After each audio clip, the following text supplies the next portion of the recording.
waxa la marayaa in wanjaraad la sameeyo institutions aan qof dhibana aan ka dacwoonin in laga been abuuro annagu dhibana kama yihiin haddaan nahay golihii wakiilada eedda loo haysta Cabdimaalig Muuse Coldoon العدالة البطيئة والظلم سواء عدالة قابسة هي الظلم هو اسكمت garsooraha ka codsaday yiri Cabdimaalig uu hadalkii ugu dambeeyay maadaama xukun soo socdo hadalkii ugu dambeeyay maxaad ka codsan lahayd maxkamadda Cabdimaalig kaliya wuxuu ku bilaabay hadalkiisa kitaab quraan markay akhrisanayay maxkamadda isagoo ka tinadsan baa la keenaa marka kitaab quraan abu akhrisanayay oo uu ku dhex akhrisanayay qol yaro shabaga kitaabkii quraanka isagoo akhrisanaya ay maxkamaddu bilaabtay kitaabkii marka meel buu saartay marka uu hadalka yiri garsooruhuna kitaabkii quraanka intuu gacanta kor ugu qaaday ayuu kuli waxaan ka codsanayaa inaad kitaabka igu xukunto kitaabka inaad iga baadho haddii kitaabka wax aad igu xukunto aad ka hesho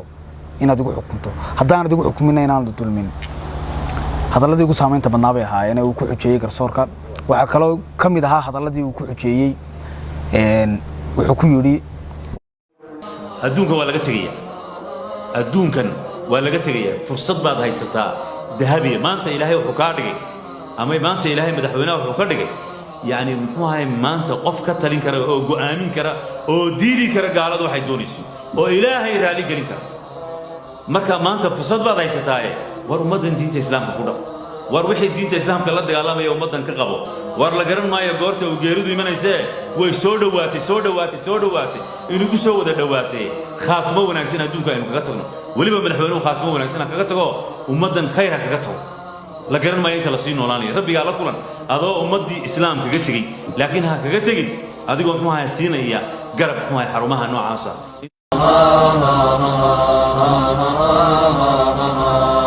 أخي أنت حر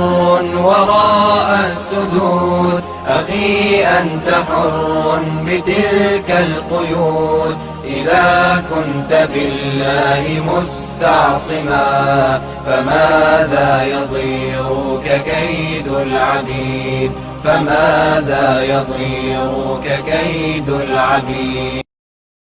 xildhibaano ka tirsan Soomaaliland ayaa iyagu si weyn uga soo horjeeda in la xukumo Samafale Cabdimaalig Sheekh Muuse Coldoon iyo dhammaan booriyaasha kale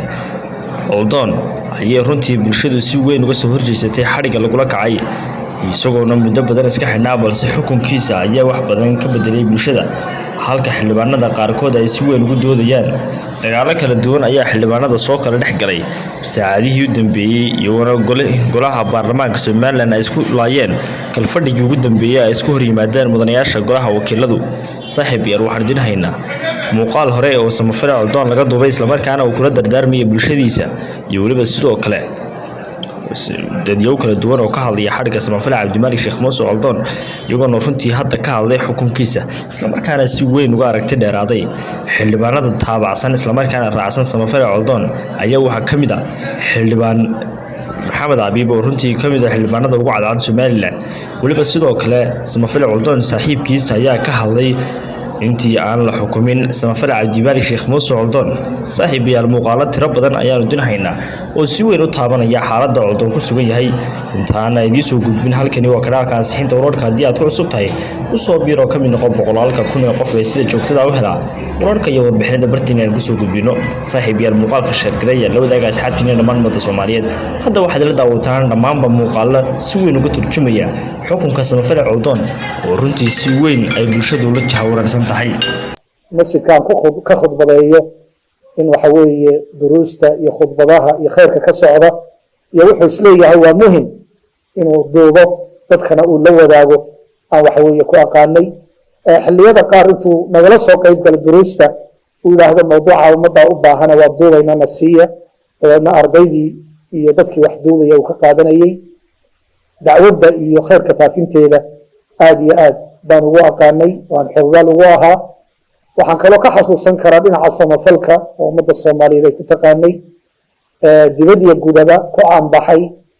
ramadaantan maanta aynu joogno oo uu xidhan yahay iyadoo welibana la bari yeelay oo dembi lagu waayey ramadaanteedii lasoo dhaafay laba mowqif oo aniga iyo isagana soo kala dhex maray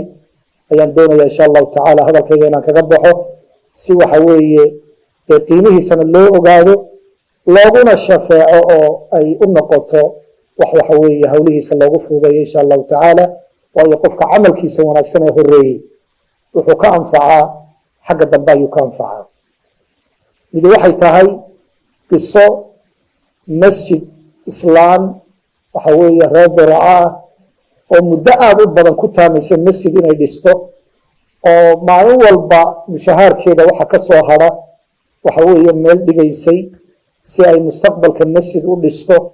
20 sano muddo ka badan ama 25 sano ayaa waxay soo gaarsiisay lacagtii lacag dhowr iyo 20 kun oo dollar oo waxay tiri waxaan ka baqay hawlgab baan noqday inaan shaqadii ka fariisto masjidkaas in la igala qayb qaatay ii soo bandhigtay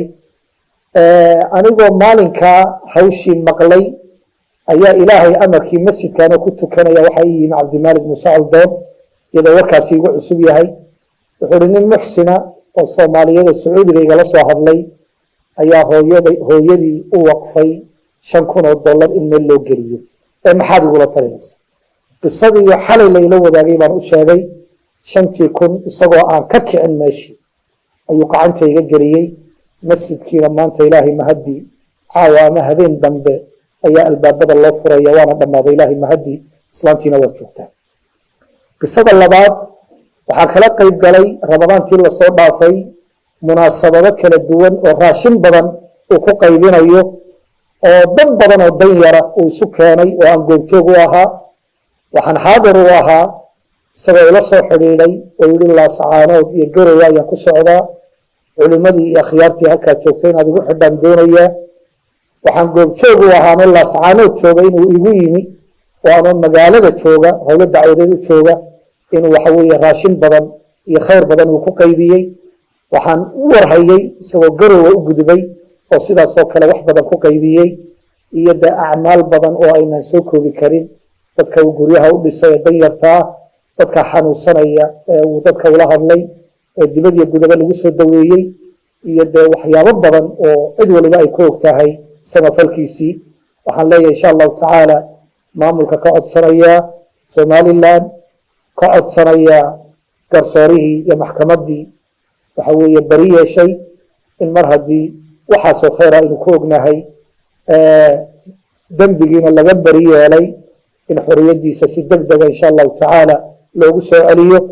oo welibana ramadaanta gudaheeda dad badan baa ku xisaabtamayay oo albaabo badan oo khayra ayaa alla subxaanahu watacaala uga fududeeya ramadaanta in la fududeeyo hawshiisa la dedejiyo dhaqsa loo soo daayo ayaan insha allahu tacaala maanta ugu shafeeco qaadaya erge uga ahay insha allahu tacaala markhaatigana ku furaya biidni illahi caza wajal وصلى الله وسلم على نبينا محمد